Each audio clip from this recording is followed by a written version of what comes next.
Le rapprochement militaire et sécuritaire croissant entre Tel Aviv et Rabat alimente la curiosité en Algérie de révéler la nature et l'orientation de cette alliance, qui se renforce, pour inclure tous les aspects de la politique, de l'économie et de la sécurité. Et sur l'impact de cette convergence sur les intérêts vitaux algériens en Afrique du Nord et dans la région du Sahel, s'interroge Middle East Monitor, qui a estimé que depuis que l'ancien président Donald Trump a lancé son initiative des accords d'Abraham pour aider Israël à normaliser les relations avec ses voisins arabes, Tel Aviv a fait des gains et exploité cette initiative autant que vous le pouvez. Récemment, Israël se présente comme une superpuissance militaire régionale, fournissant ses technologies militaires à divers pays de la région qui cherchent étroitement à se protéger des menaces régionales, comme le dit la même source. En juillet dernier, le chef d'état-major israélien, Avi Kohavi, s'est rendu au Maroc pour rencontrer son homologue marocain. Le ministre israélien de la Défense, Benny Gantz, s'est rendu dans le royaume en novembre 2021 et a signé un accord de sécurité avec le Maroc, dans lequel Tel Aviv fournira à Rabat diverses technologies militaires, dont des drones.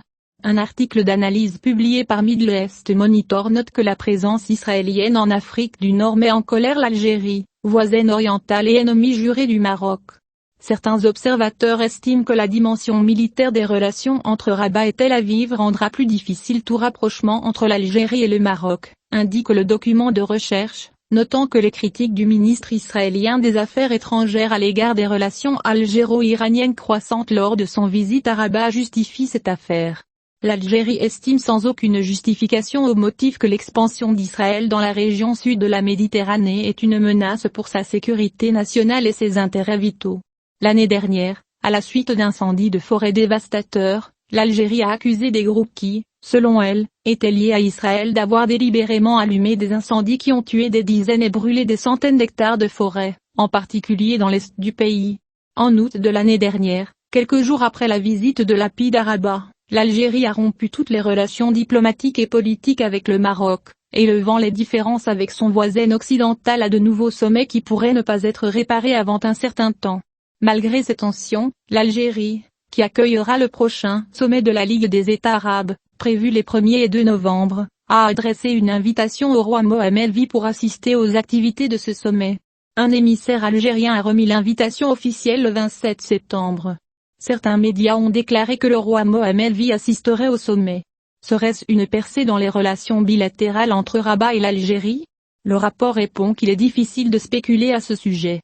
Beaucoup pensent qu'inviter le roi au sommet de la Ligue arabe en Algérie est une formalité, car l'Algérie, dans ce cas, est le pays hôte du sommet, et les protocoles de la Ligue des États arabes l'obligent à inviter tous les États membres, dont le Maroc. La même source note qu'il est prématuré de spéculer sur la possibilité que le roi Mohammed V se rende en Algérie, et s'il le fait, il est peu probable que cette visite conduise au rétablissement des relations diplomatiques et politiques avec l'Algérie prochainement.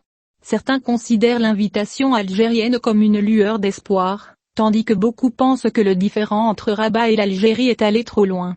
Il faut plus qu'une visite du roi Mohammed V pour participer au sommet de la Ligue arabe en Algérie pour se rattraper, ajoute le rapport.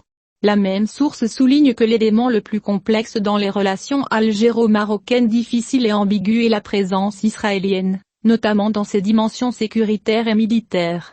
Le roi Mohammed V a appelé à plusieurs reprises à l'amélioration des relations avec l'Algérie, la dernière fois en juillet dernier. Dans un discours prononcé à l'occasion du 22e anniversaire de la fête du trône, il a déclaré: « Nous aspirons à travailler avec la présidence algérienne pour que le Maroc et l'Algérie travaillent main dans la main pour établir des relations normales entre les deux peuples frères. » De plus, l'Algérie estime que Tel Aviv exploite son différend avec Rabat pour diviser davantage les deux pays et rendra toute amélioration future des relations plus difficile, voire impossible, dans un avenir prévisible. Le rapport note que toute présence israélienne en Afrique du Nord, pour les Algériens, est malvenue, à moins que la question plus large du peuple palestinien ne soit réglée d'une manière acceptable pour les Palestiniens, conformément au droit international.